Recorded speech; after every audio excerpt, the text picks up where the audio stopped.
Olá, ouvintes do canal e podcast Mesa de Debates, aqui é Ulisses falando e nessa quinta-feira, 8 de fevereiro de 2024, aconteceu na cidade de São Paulo uma Assembleia Popular contra as privatizações. Ela foi impulsionada pela Unidade Popular e acabou acontecendo na frente do Teatro Municipal.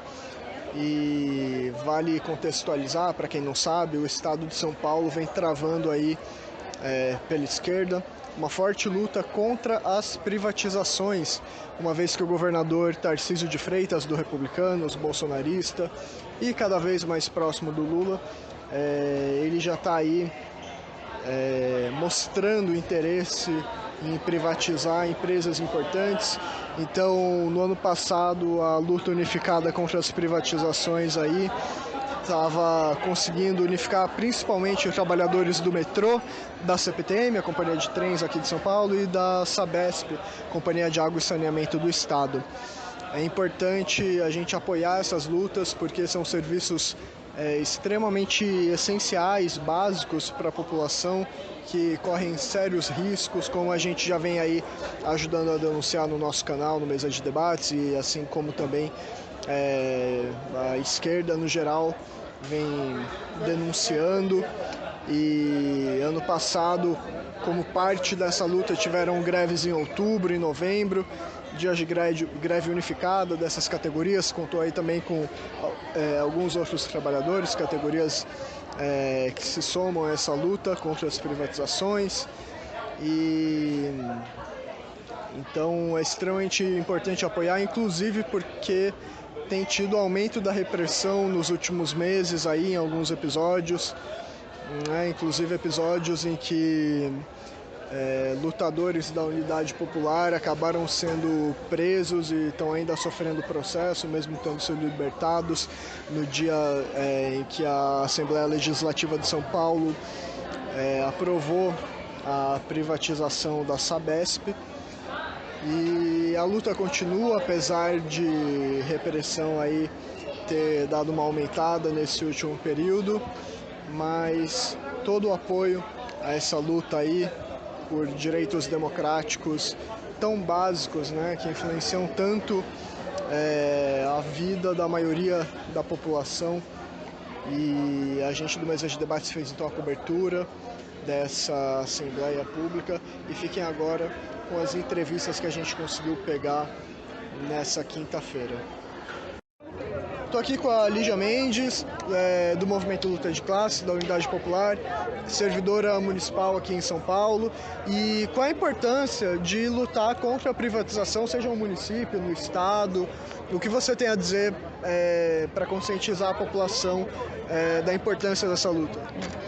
Todos os dias a população escuta na TV, no rádio, assim, a mídia hegemônica faz propaganda pelas privatizações, como se o serviço público fosse oneroso, fosse moroso, fosse incompetente. Mas, na verdade, isso é um projeto político de quem quer enriquecer com esses serviços, Quando a gente tem um fornecimento de água e de serviço de esgoto de uma empresa pública como a Sabesp, que é lucrativa, e o lucro que ela dá, ela pode investir para dar acesso a esses serviços a um município, uma região que não consegue pagar por isso tudo, sozinha, uma empresa pública faz isso. Agora, uma empresa privada, não. Ela não vai ter interesse de botar milhões para investir numa rede de esgoto para um território com 100 famílias que nunca vai pagar o investimento.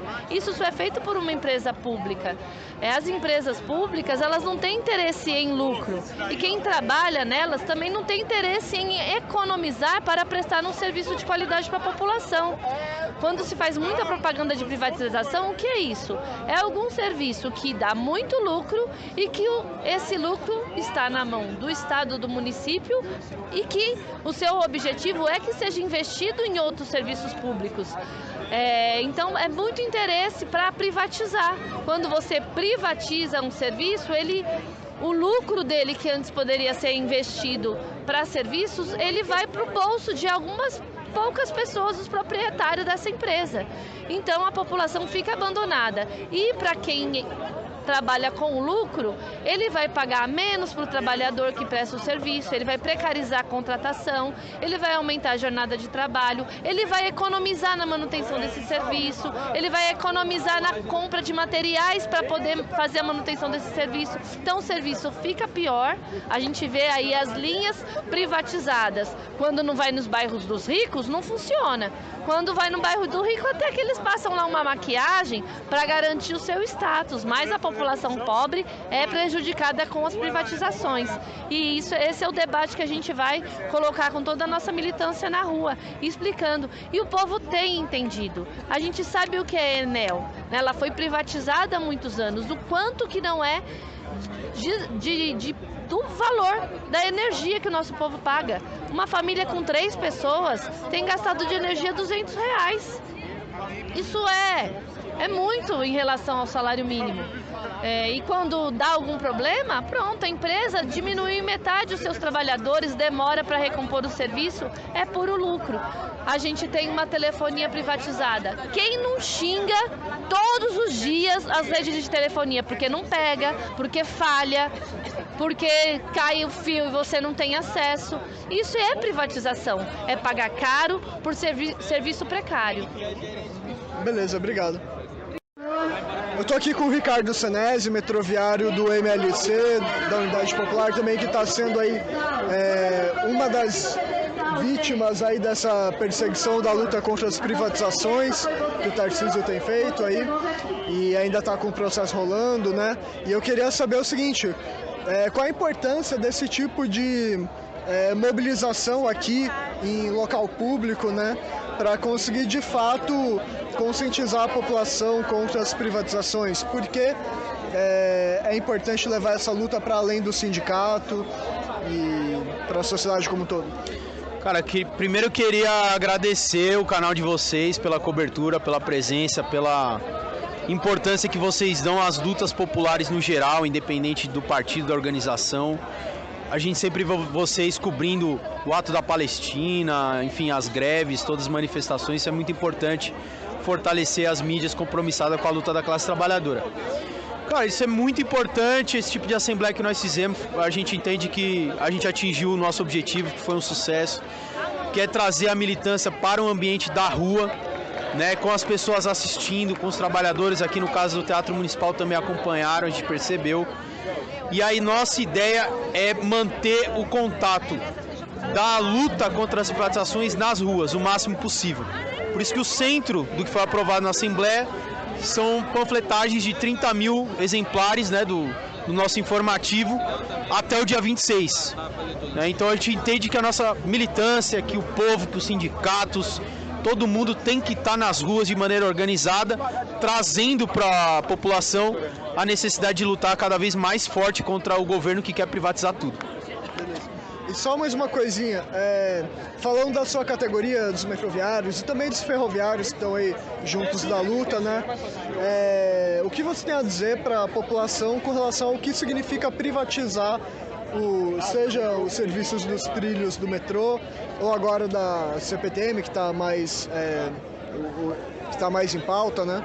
Qual a importância, o que é importante pontuar sobre essas privatizações que a população precisa saber?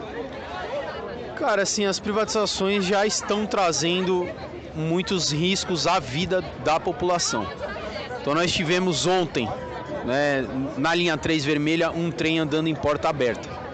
Eu, além de metroviário, sou representante da categoria na CIPA, que é a Comissão Interna de Prevenção de Acidente, e nós vamos pautar de maneira extraordinária.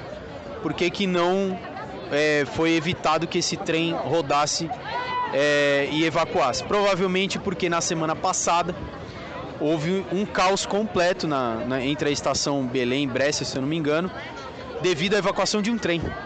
Por isso que começou o fechamento de toda a linha 3 na semana passada. E por que está acontecendo falhas que nunca aconteceram dessa maneira na linha 3? Porque se tem pressa em implementar um sistema que vai ser as portas de plataforma, e possivelmente eles querem tirar o maquinista, assim como é na linha 4, onde você tem a porta de plataforma e não tem o maquinista. Eles estão acelerando demais esse processo, deveria fazer com mais profundidade, com mais qualidade, preparação. E esse acelero todo do governador é para privatizar. Ele já anunciou que ele quer vender todo o metrô até 2025. Então, nosso entendimento é que tem a ver com a aceleração e tem a ver com a precarização que o metrô está, que a companhia do metropolitano chegou. Justamente porque a política do governo é todo o caixa que vem da Câmara de Compensação, ou seja, o dinheiro das passagens de todos os transportes do metrô, do ônibus e do trem, etc e tal, vai para um caixa único. E a retirada desse caixa é, primeiro, as empresas privadas, e o que sobrar, bem sobrado mesmo, é metrô e CPTM. Então, não se tem caixa para melhorar o sistema. Por último, é a falta de funcionários.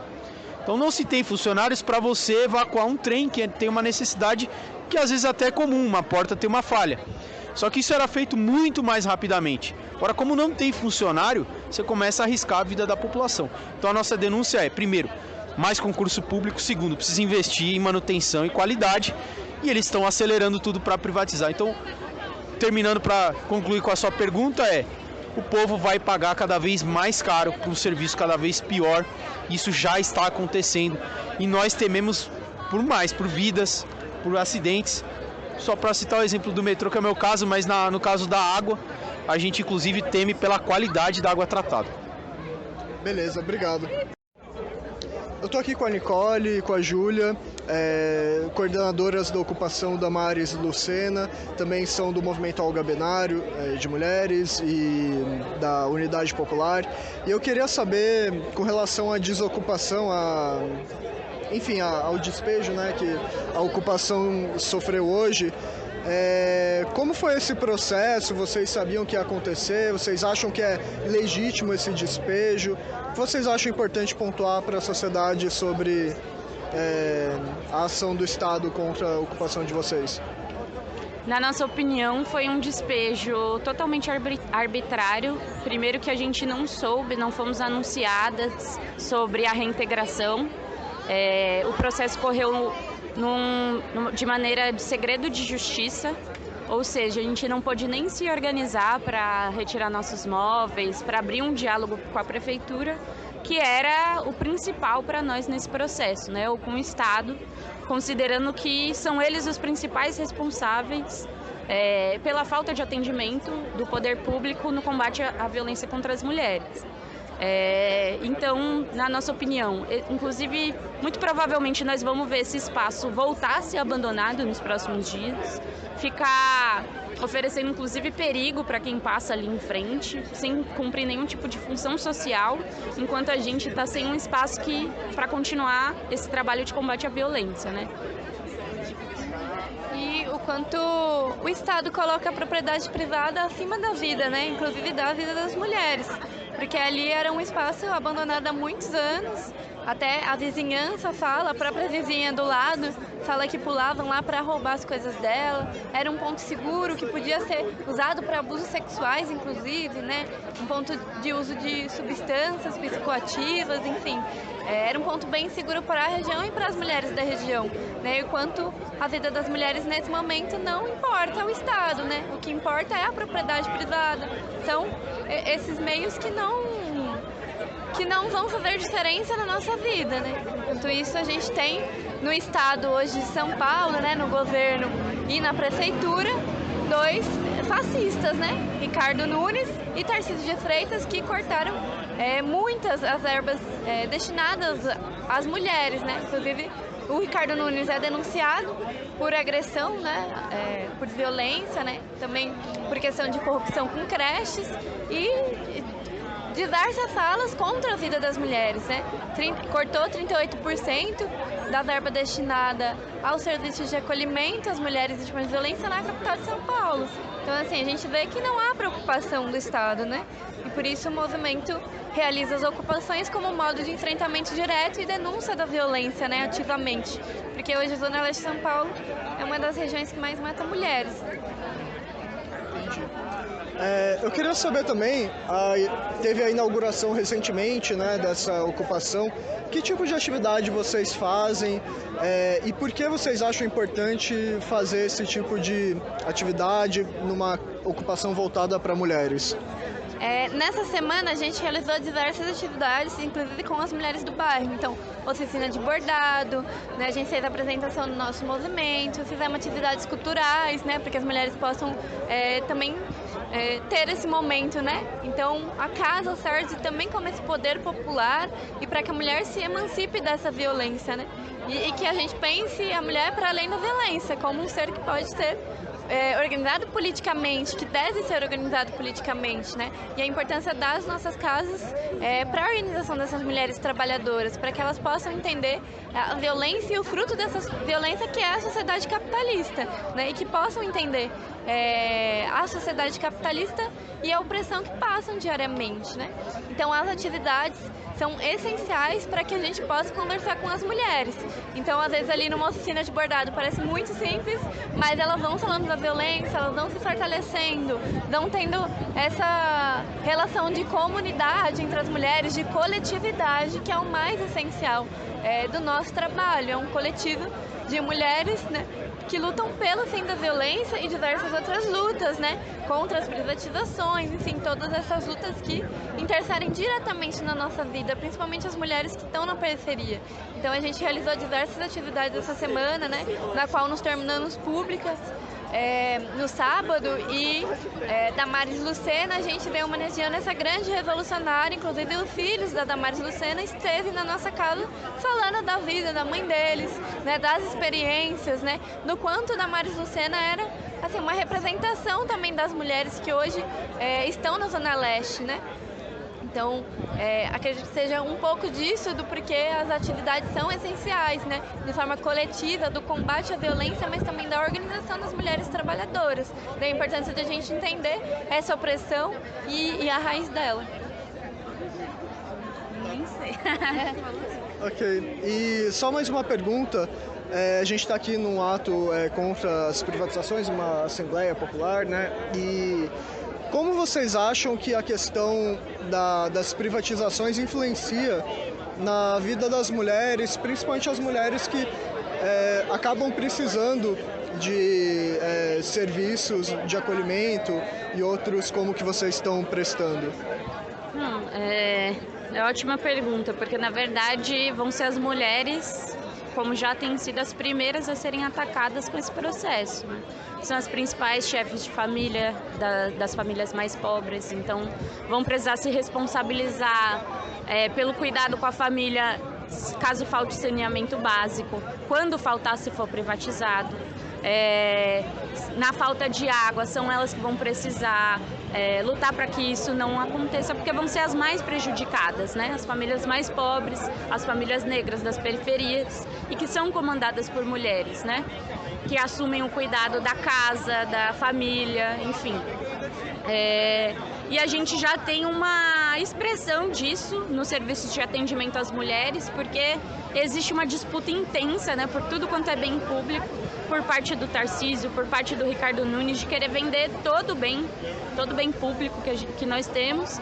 E os próprios espaços de acolhimento às mulheres hoje estão passando por um processo intenso de terceirização, fora a precarização para que se propagandeie, né, para a população que a privatização vai melhorar, quando na verdade o que nós precisamos é que se implemente serviços de qualidade, com prioridade de investimento. Então nós temos aí no governo do estado uma secretaria fantasma das mulheres, né? Uma secretaria das mulheres que não recebeu nenhum real de investimento.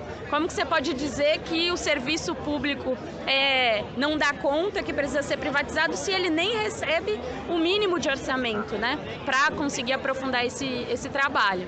Então, para nós é urgente conseguir barrar essas privatizações para que as mulheres tenham seguridade garantida e possam lutar, inclusive, por mais, né? Nós não queremos só sobreviver, nós queremos ter uma vida de qualidade, queremos ter um projeto político em que a gente possa discutir, em que a gente possa participar, e essa sociedade atual, capitalista, para nós não nos serve por isso. Precisa aprofundar, derrotar as privatizações e também lutar por um projeto de poder popular, de socialismo, para que a gente nunca tenha mais os nossos direitos ameaçados. Obrigado, gente. Obrigada.